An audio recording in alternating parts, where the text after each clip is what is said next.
If you wanted to read her diary today, you would need protective gloves and a lead-lined box, because the pages are still radioactive. Nearly a century after her death, Marie Curie can still harm you. We were told she was a hero, but here's what they don't tell you. She didn't just discover radium. She carried it in her pockets, kept it beside her bed, sat in the dark and watched it glow. Her skin burned. Her body warned her. She didn't stop. So ask yourself, why would the smartest woman alive stay devoted to something that was killing her? Because this isn't just about radium. It's about obsession and the beautiful things we refuse to release, even when they're killing us. Before there was radium, there was grief. Marie Curie was born in 1867 in Warsaw, a country under foreign rule, a home filled with tension. She was brilliant, quiet, always watching, but at 10 years old, she watched her mother die, not in chaos and slow erosion, a cough that lingered, skin turning pale, breath thinning day by day, a child standing in a doorway, learning something no child should learn. People disappear, and psychology tells us something unsettling. When stability dies early, the mind searches for something permanent. Because people leave, people fail, people break, but numbers obey.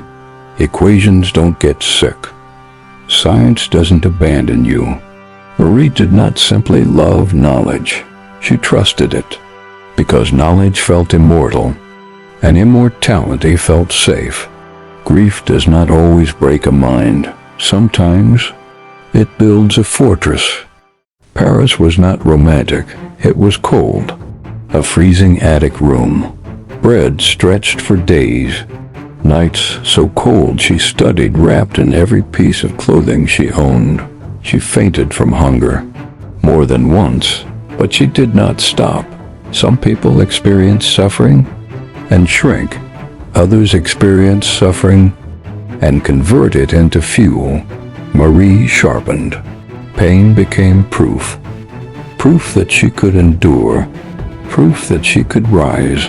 Because mastery meant control. And control meant she would never stand powerless in a doorway again.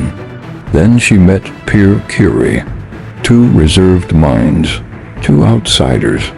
Two people slightly detached from the noise of the world. They did not fall in love loudly. They fused. And together in a crude wooden shed, they chased something invisible. Radiation. At first, it was curiosity. Then fascination. Then identity. For 4 years, they boiled tons of pitch-blende ore, stirring iron rods through thick, steaming black sludge that smelled of acid and metal. The air was damp. Their clothes clung to their skin. Their hands cracked and blistered from chemicals.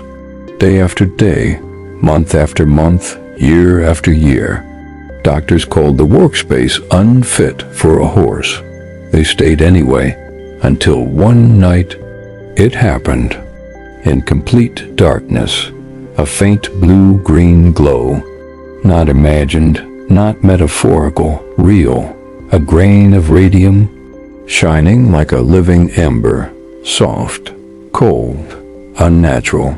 It pulsed faintly against the dark wooden walls. They turned off the lamps and just watched.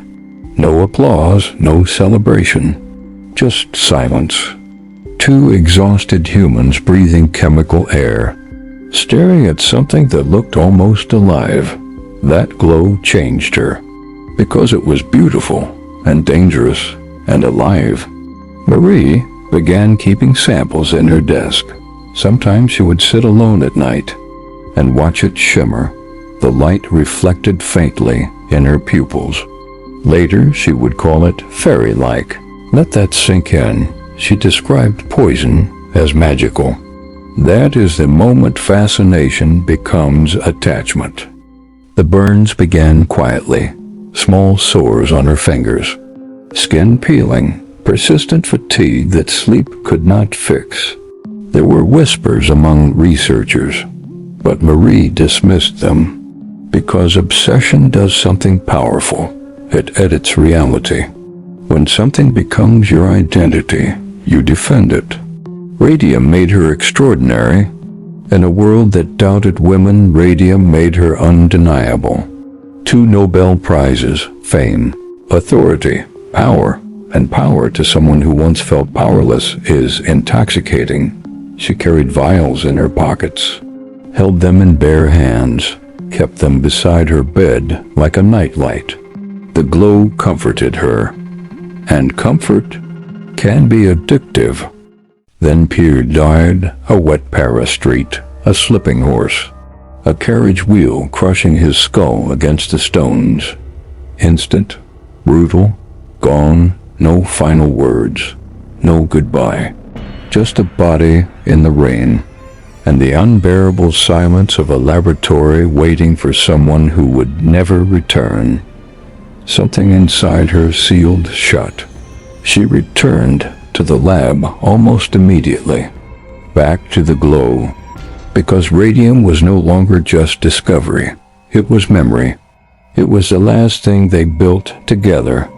Continuing the work meant continuing him. The laboratory became sacred. The clicking instruments replaced conversation. The glow replaced warmth. And she stayed. Years passed. Her vision weakened. Her hands trembled. Her blood began to fail. Her bone marrow slowly collapsed. A plastic anemia. Today we understand what she could not fully measure. Radiation had entered her bloodstream. Her cells were dying, quietly, relentlessly. And here is the haunting truth. Even now, her original notebooks are stored in lead-lined containers. Scientists must wear protective gear to handle them. Her handwriting still emits radiation. Her thoughts still glow. A century later, her mind still has consequences. Marie Curie was not foolish. She was not reckless. She was obsessed. And obsession often begins the same way, with loss, with helplessness, with the need to control something when life once felt uncontrollable. Radium gave her meaning, identity, power, a light she believed would never leave. And she chose it, again, and again, and again, even when it began choosing her back. We all have a radium, something that glows, something that makes us feel powerful, something we keep close. Even when it burns, the question is not whether it shines. The question is, how much of yourself are you willing to trade for the glow?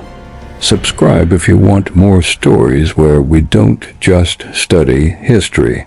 We examine the psychology that still lives inside us, because the brightest minds often glow the most dangerously. I'll see you in the next shadow.